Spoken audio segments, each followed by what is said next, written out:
Praise the lord. దేవుని నామానికి మహిమ కలుగును గాక. ఈరోజు కీర్తనల గ్రంథంలో 126వ కీర్తనను మనం ధ్యానించుకుందాం. మనందరం కూడా కీర్తనలు, సామెతలు మన పిల్లలతో చదివిస్తాం, మనము కూడా చదువుతూ ఉంటాం. కీర్తన లేఖనాన్ని మనము ఎవ్రీడే మన డైలీ వర్సెస్లో చదువుతూ ఉంటాం, సామెతల్ని కూడా అలాగే చదువుతాం. కానీ ఒక్క కీర్తన వెనుక ఉన్న ఒక చరిత్ర తెలుసుకోలేకపోతున్నాం. దాని ప్రతి ఒక్క కీర్తన వెనుక ఒక చరిత్ర ఉంది. అన్ని కీర్తనలలో దావీదు రాయలేదు. ఆథర్స్ డిఫరెంట్ ఆథర్స్ కూడా ఉన్నారు. ఎవరైతే రాశారో దావీదు మాత్రమే కాదు, చాలామంది రాశారు. అయితే ఈరోజు మనం ధ్యానించుకోబోతున్నది కీర్తనలు 126వ కీర్తన. 126వ కీర్తన మనం చూసుకున్నట్లయితే ఇది దావీదు గారు రాయలేదు, కానీ ఈ రాసింది ఎవరని మనం ఆలోచిస్తే హీజ్ అన్నోన్, గుర్తు తెలియదు. కానీ ఈ కీర్తనని ఏమంటారంటే యాత్రా కీర్తన అని అంటారు.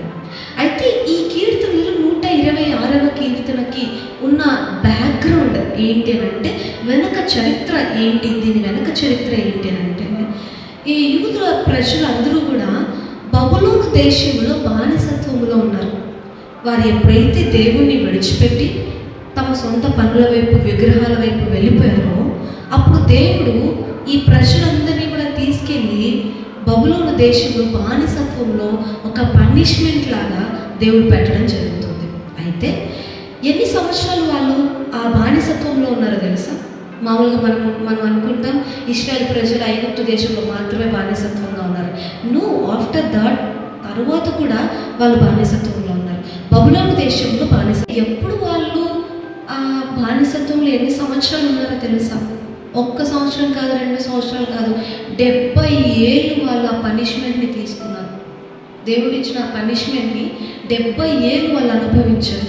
అంటే 70 ఏళ్ళు వాళ్ళు బానిసత్వంలో ఉన్నారు. 516వ సంవత్సరం BCలో సైరస్ అనే ఒక రాజు ఆ బబులోను దేశంలో మళ్ళీ ఆయన వచ్చినప్పుడు ఆయన ద్వారా ఈ ప్రజలందరూ కూడా తిరిగి మళ్ళీ యెరూషలేముకి వాళ్ళ సొంత స్వగృహాలకి వారు చేరడం జరుగుతుంది.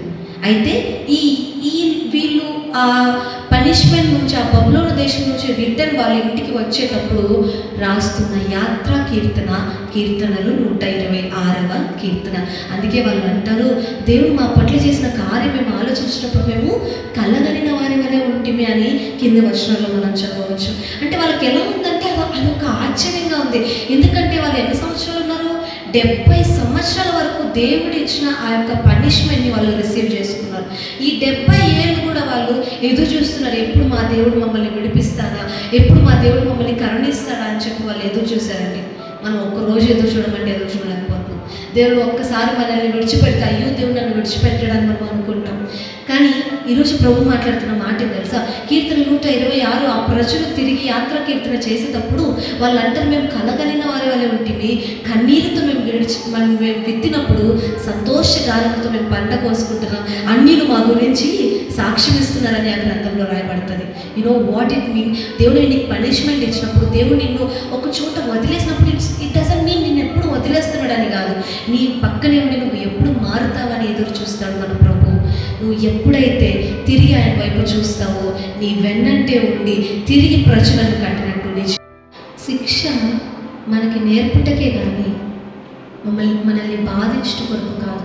ప్రభు మనల్ని ఎక్కడైనా విడిచిపెట్టినప్పుడు, మనం చేసిన తప్పుకి దేవుడు ఏదైనా మనకి ఇచ్చినప్పుడు రిసీవ్ ఇట్ అండ్ రిపెంట్. ఈ రెండు చాలా ప్రాముఖ్యమైనవి. రిసీవ్ చేసుకోవాలి, రిపెంట్ అవ్వాలి, పొందుకోవాలి, అలాగే పశ్చాత్తాపడాలి. ప్రభు నేను చేసిన తప్పయా అని ఆయన పాదములు పట్టుకున్నప్పుడు ఆయన నిన్ను దీవించి ఆశీర్వదించి హెచ్చించు.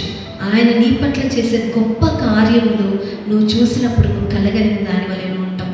అంటే ఇది నిజంగా జరిగిందా అన్న ఆ అమేజ్మెంట్లో నువ్వు ఉంటావు. ఎందుకంటే వండర్స్ దేవుడు నీ జీవితంలో చేస్తాడు కనుక ఈ కీర్తనలు ఎప్పుడైనా మనం చదివేటప్పుడు బ్యాక్గ్రౌండ్ ఏం చెప్తుంది, వాళ్ళు ఎలా పొందుకున్నారో దాన్ని నువ్వు లోతుగా పరిశీలించి ధ్యానించినప్పుడు దాంట్లో ఉన్న తీయదనం, దాంట్లో ఉన్న ఆశీర్వాదం మనం కూడా పొందుకుంటాం. దేవుడు మనందరినీ దీవించుగాక. ఆమేన్.